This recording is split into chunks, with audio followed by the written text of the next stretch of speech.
Hi everyone, Paul here, welcome to the channel. So, about 6 months ago, I contracted a disease, a watch disease, which sent me down a rabbit hole. And today we're talking about the different watch rabbit holes. You know, the rabbit hole within a rabbit hole. The ones I fell into, and you probably will too.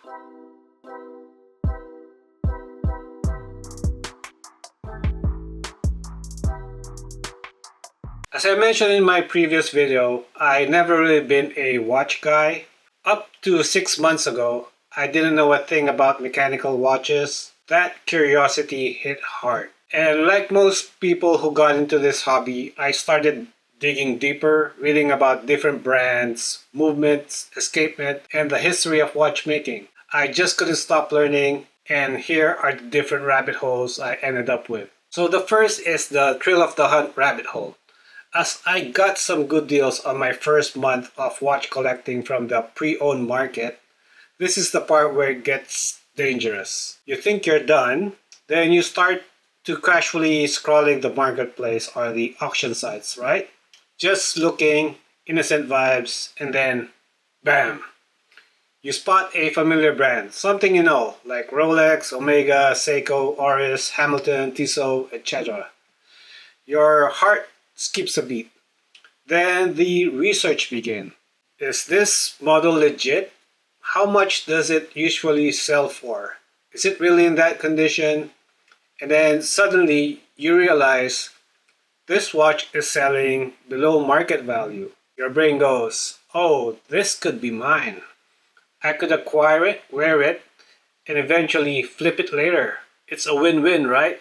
You're comparing listings, checking forums, stalking previous sales. You're basically a watch detective and a bargain hunter rolled into one. It's all about the hunt. And the tiny guilty thrill knowing you might have scored a good deal nobody else saw. But once you get the timepiece, you might end up in another of these two next rabbit hole. The brand rabbit hole. Say you got a Seiko Presage Limited. Next thing you know, you are checking what other models Seiko has that might be a good deal as well. Then you start learning about the divers like the Tunas, the Samurai and Shoguns, the Alpinists, then the Seiko 5, etc. The list goes on. And you are in the brand cult. You join the Reddit group, post your first Seiko, and this happens for the other brands as well, like the Hamilton's Omega. If you didn't fall in this watch brand cult rabbit hole, you might have fallen into this other one. The vintage rabbit hole. This is where the sickness gets worse. Either you're online or in a thrift shop, the behavior is the same. I saw an Omega Speedmaster 30 Zenith with a funky dial and a small lot of RS vintage watches online, and I thought, oh, this looks fun. Maybe I could fix one. Then next thing you know, I'm knee deep. I got watches that need some servicing, dials with some issues depending on how you look at it. It could either be a lovely patina or an eyesore, scratches on the crystals, bracelet with all sorts of nasty gunk, and non-running watches hoping it's a quick fix. Then the next rabbit hole, which honestly I'm enjoying very much and never knew I would be into, is the watch tinkering rabbit hole. As you collect mechanical watches, they all need love and attention. They need to be serviced to keep them pristine and in tip-top shape. The real cost of collecting is the service cost of these timepieces. For the high-end watches, that could be every 10 years, and 4 to 5 years for the mid-range. If you have a manageable collection, that's fine. But if you have like 10 or more, then it starts to bite. And if you've gotten into the vintage rabbit hole, this is more obvious. The cost of the service can be more than the price of the watch. That's when I decided I'm gonna learn how to tinker with the watches. I already enjoy fixing electronics and DIY stuff, so I figure why not watches? I started small with a cheap watch kit, resizing bracelet, removing case back, then slowly upgraded to the proper tools. You got the Burr-Johns, the Horotech, the kind of tools that are expensive, you only buy once but use for life.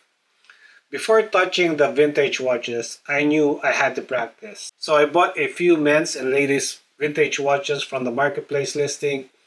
The really cheap ones, some quartz got in the mix, but mostly mechanical. So I could practice servicing, cleaning, and maybe resell them later. And I love it. I'm learning more about the different movements and how to disassemble them, properly clean them, lubricate, and all that good stuff.